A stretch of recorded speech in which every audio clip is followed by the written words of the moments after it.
டைட்டில்னு பார்க்குறீங்களா?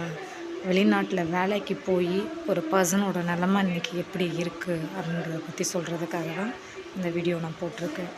மேலே ஏதோ உடஞ்ச மாதிரி தெரியுது இல்லைங்களா? அதிலருந்து விழுந்த ஒரு பர்சன் பார்த்தா படுத்துட்ருக்க மாதிரி தான் தெரியுது. இப்படி விழுந்த பர்சன் வெளிநாட்டில் இருந்தப்போ எடுத்த ஃபோட்டோ இது. இந்த மாதிரி போன ஒரு பர்சன் திரும்ப வீட்டுக்கு, அதுவும் சொந்த வீடு கிடையாது, தன்னோட அக்கா வீட்டுக்கு இந்த மாதிரி ஒரு நிலமையில் வந்து ஸ்டே பண்ணியிருக்காரு. அங்கே போய் வீடு கட்டலான்னு இருந்த வீட்டை இடிச்சிட்டு கடைக்கால் போட்டு இன்றைக்கி தன்னோட சொந்த காலிலே நிற்க முடியாத நிலமையில இருக்காங்க. இந்த மாதிரி நீங்கள் வெளிநாடுக்கு போனீங்கன்னா முதல்ல உங்களோட பாஸ்போர்ட்டை நாங்கள் பர்மிட் போடுறோம்னு சொல்லி கேட்டாங்கன்னா அவங்கள நம்பி கொடுக்காதீங்க. பர்மிட் போடுறேன்னு வாங்கி பர்மிட்டே போடாமல் அடிப்பட்டு 10 நாள் கழித்து எவ்வளோ ஃபைன் கட்டி இவனை வெளியில் அனுப்பிச்சி விட்டாங்க. இவன் அனுப்புனதே பெரிய விஷயம். வந்து இப்போ 2 காலும் நடக்க முடியாமல் ஒவ்வொரு முயற்சியாக ஸ்டெப் பை ஸ்டெப்பாக அதெல்லாம் முடிஞ்ச வரைக்கும் செஞ்சிட்ருக்காங்க. இவங்க கீழே விழுந்து 1.5 வருஷம் ஆகுது. 1 வருஷம் பெட் சோர்ஸ்லேயே அவனோட காலம் ஓடிடுச்சு.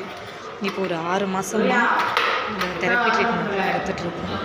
ஸ்டெப் பை ஸ்டெப்பாக நடக்கிறதுக்கான முயற்சியை செஞ்சிட்ருக்காங்க. எப்போ சரியாகும் அப்படின்றது எங்களுக்கு தெரியாது. ஆனால் இவன் சரியாகணும்னு எல்லோரும் பிரார்த்தனை செஞ்சுக்குவாங்க. அதில் புதுசாக யூடியூப்பில் வீடியோ போடுற யாரோட வீடியோவும் கூடாது. நான் 1 வருஷமாகவே வீடியோ போடணும்னு நினச்சேன். எனக்கு இவனை வச்சு வீடியோ போடுறதுக்கு விருப்பம் இல்லை. எனக்கு பேசவும் முடியல. பேசணும் அப்படின்னா வாய் குளருது, தடுமாறுது. இவனை இந்த நிலமையில பார்க்க முடியல என்னால். நான் அவனோட அக்கா, அவனுக்கு அப்பா கிடையாது. 3 வயசாக இருக்கும்போதே அவனோட அப்பா இறந்துட்டார். இப்போ இந்த வீடியோவுமே ஒரு சுயநலத்துக்காக தான் போடுறேன். யூடியூப்பில் வீடியோ போட்டால் வியூஸ் போனால் ஓரளவுக்கு ஏதாவது வருமா அப்படின்றது ஒன்று கிடைக்கும். சரி, இவனோட வழிக்காகவும் இவனோட வாழ்க்கைக்காகவும் சரி ஏதாவது ஒன்று பண்ணணும் அப்படின்றதுக்காக தான் ஃபஸ்ட்டு இந்த வீடியோ போடுறேன். நான் 2 குட்டி பசங்களை வச்சிட்ருக்கேன். அதனால் என்னால் அடுத்தடுத்த ஸ்டெப் எதுவும் பண்ண முடியல. ஒரு வீடியோவும் கண்டினியூவாக போட முடியல.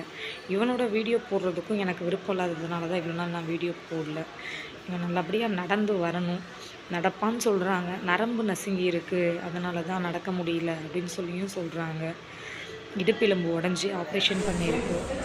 கொஞ்சம் கொஞ்சமாக முயற்சி எடுத்து நடக்க ஆரம்பிக்கலாம். நல்லபடியாக நடக்கணும்னு சொல்லி கடவுளை பிரார்த்திச்சுட்டு நாங்களும் ஒரு நல்ல நிலைமைக்கு வரணும், வாங்கியிருக்கிற கடனெல்லாம் அடைக்கணும் அப்படின்னு சொல்லி எங்களுக்காக வேண்டிட்டு உங்களால் முடிஞ்சால் ஏதாவது ஹெல்ப் பண்ணணும்னு நினச்சிங்கன்னா இந்த வீடியோவை ஷேர் பண்ணி இதுக்கு வீடியோவுக்கு வியூஸ் போடுவீங்க. தேங்க்யூ. எங்கள் சேனலை சப்ஸ்கிரைப் பண்ணுங்கள், வீடியோவை ஷேர் பண்ணுங்கள்.